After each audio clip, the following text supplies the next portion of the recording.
Good morning. Thank you for joining me in this morning mindfulness practice. I want to talk to you about the law of giving and receiving. Bob Proctor was my mentor. He used to say, "You must willingly give and graciously receive." Both are so important. Many people give, but they don't allow themselves to receive. They're not open to receiving, whether it's money or love or compliments. It's really important to be graciously able to receive gifts when they're given to you. That allows the other person to be a good giver and to feel good about giving to you. There's lots of times in our lives where we can give, where we want to give, where we feel like we should give, but it must come from the heart. And in the little book, The Seven Spiritual Laws of Success by Deepak Chopra, he talks about the second law, the law of giving and receiving. The second spiritual law of success, the law of giving and receiving, is based on the fact that everything in the universe operates through dynamic exchange. Every relationship is one of give and take because giving and receiving are different aspects of the flow of energy in the universe. If we stop the flow of energy, we interfere with nature's intelligence. We must give and receive in order to keep money or anything we want circulating in our lives. Deepak says currency, our word for money, derives from a Latin word meaning to run or to flow. Money is a symbol of the life energy we give and the life energy we receive as a result of the service we provide to others. Like a river, money must keep flowing, otherwise it begins to clog and stagnate. Circulation keeps it alive and vital. If we stop the circulation of life energy, if our intention is to hold on to our money and hoard it, we stop its circulation back into our lives. The intention behind our giving and receiving is the most important thing. When the act of giving is joyful, when it is unconditional and from the heart, then the energy behind the giving increases many times over. But if we give grudgingly, there is no energy behind that giving. If we feel we have lost something through the act of giving, then the gift is not truly given and will not cause increase. The law of giving and receiving is simple. If you want love, learn to give love. If you want attention and appreciation, learn to give attention and appreciation. If you want material affluence, help others to become materially affluent. If you want to be blessed with all the good things in life, learn to silently bless everyone with all the good things in life. The more you give, the more you will receive. In your willingness to give that which you seek, you will keep the abundance of the universe circulating in your life. Abundance has material expression, but what is really circulating is consciousness. Even the thought of giving, the thought of blessing, or a simple prayer has the power to affect others. We are bundles of thought in a thinking universe, and thought has the power to transform.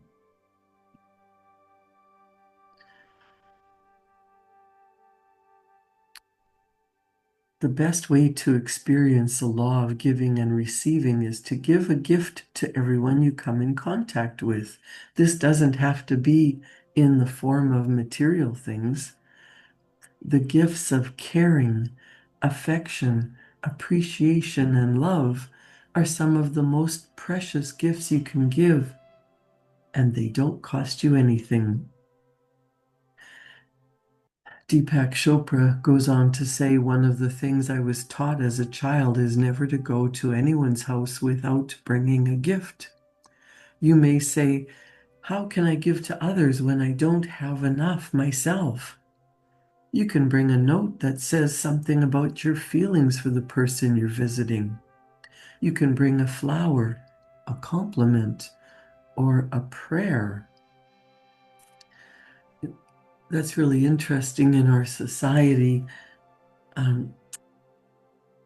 This is something you don't even think about, but most people were taught, or most people that I know were taught, that you never go empty-handed to another person's home.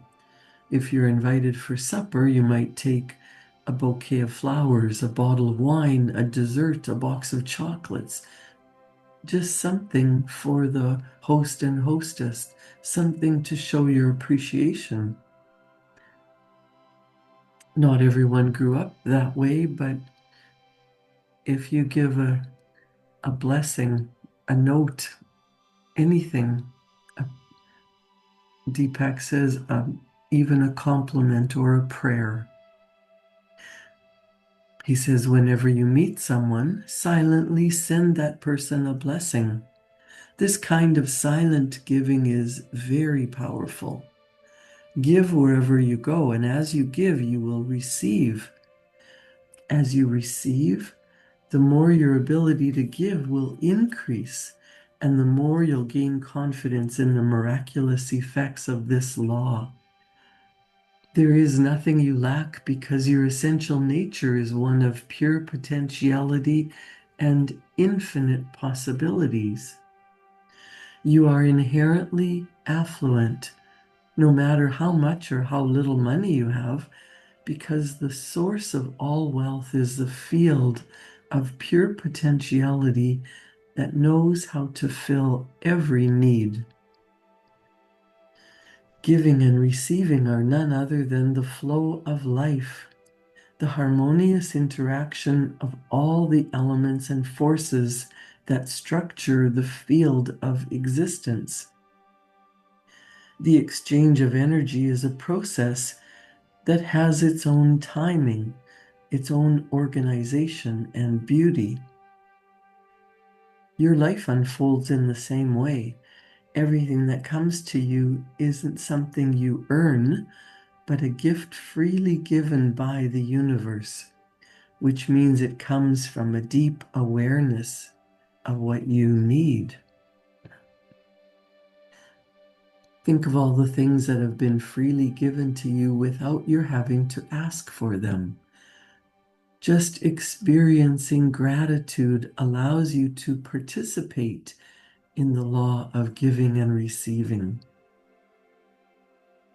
Nature supports your every need and desire, including your need for love, joy, laughter, harmony, and knowledge.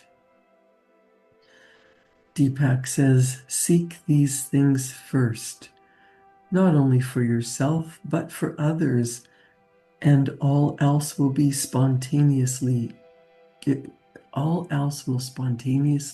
come to you. He says, to experience the law of giving and receiving, give a gift to everyone you encounter, be it a compliment, a flower, or a prayer. This will begin the process of circulating joy and affluence in your life and in the lives of others. Gratefully receive every gift that life offers you. Be open to receiving, whether it be a material gift from others, a compliment, or a prayer. Silently wish everyone you encounter happiness, joy, and laughter. By giving and receiving the gifts of caring, affection, appreciation, and love, you will keep wealth circulating in your life. Sometimes people have the idea that wealth is a bad thing. Wealth is not bad. It allows you to do more, to be more, to become more. More wealth in your life allows you a higher education. It allows you to invest. It allows you to give more, to create more significance in other people's lives.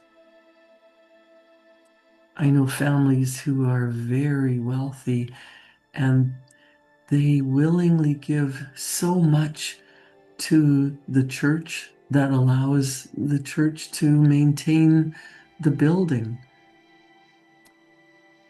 to help the poor, to create programs, to allow priests to be taught, to allow food to be given to the hungry in the community.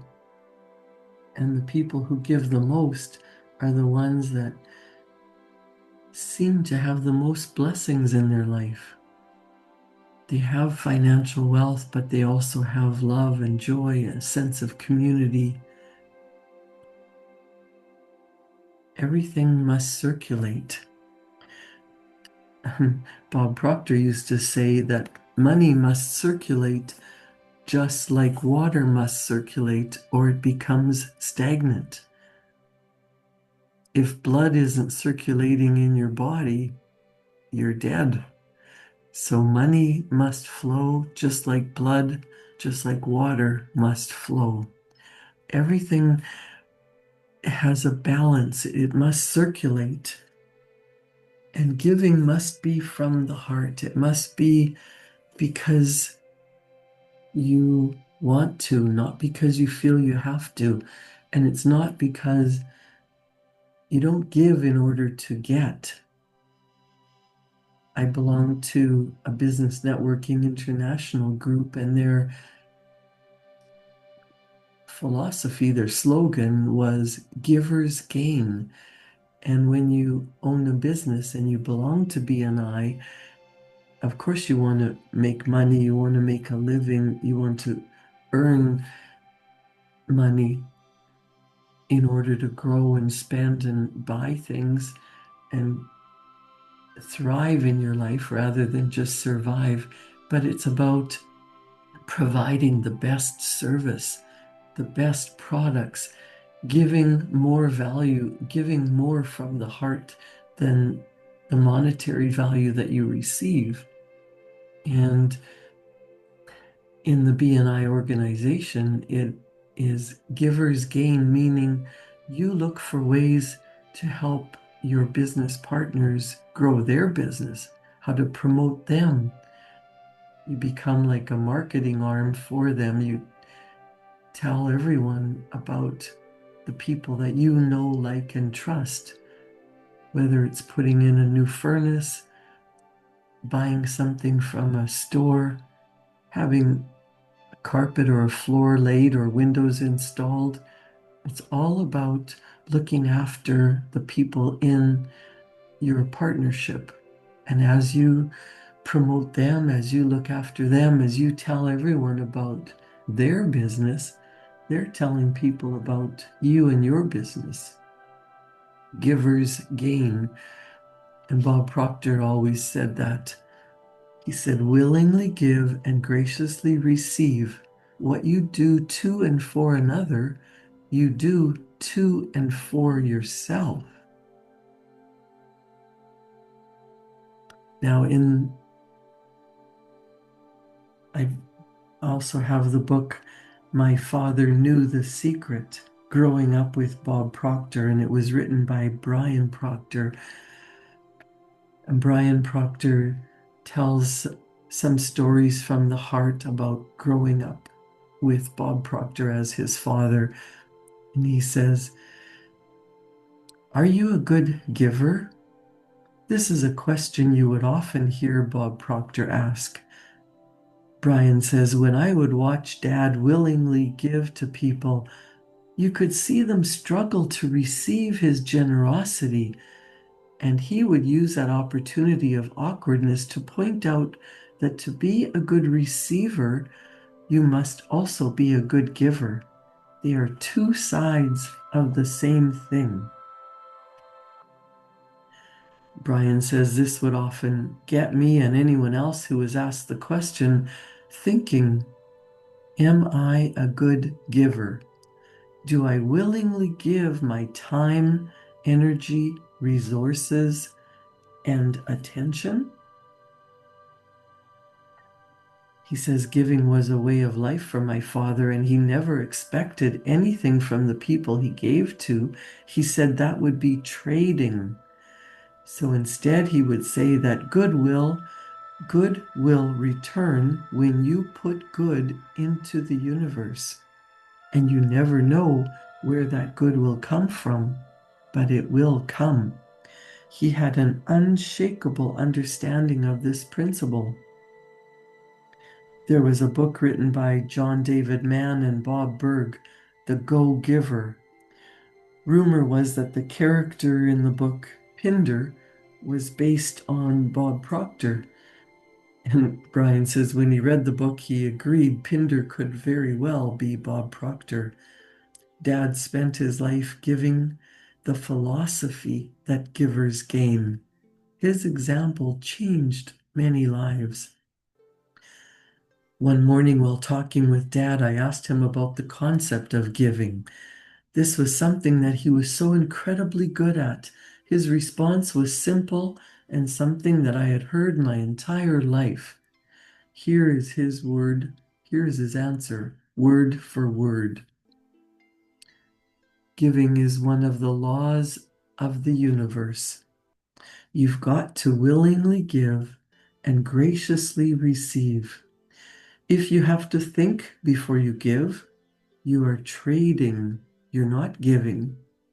When you give to someone else, you create an energy that will come back to you. You may not know where that good will come from, but it will come.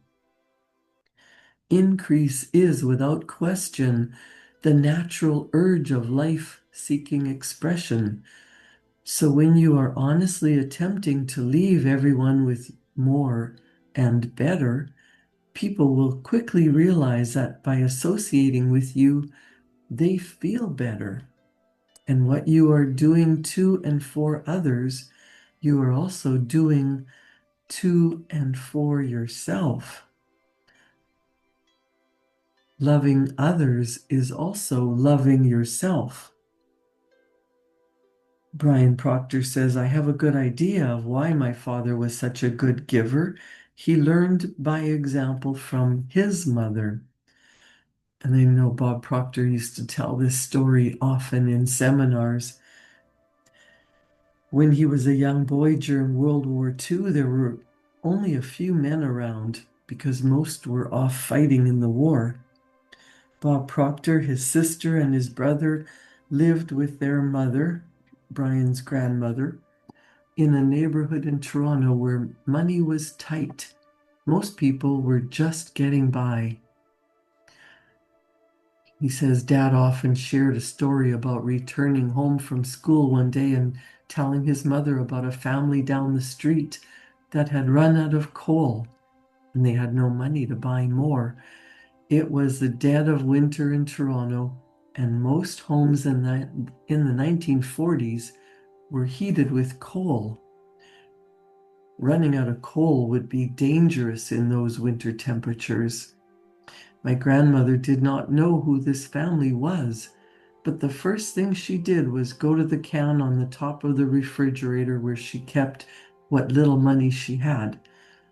She gave him a $20 bill and told Bob to go to the corner store and get it changed into 2 tens and to give the family $10 so they could buy a ton of coal to heat their home.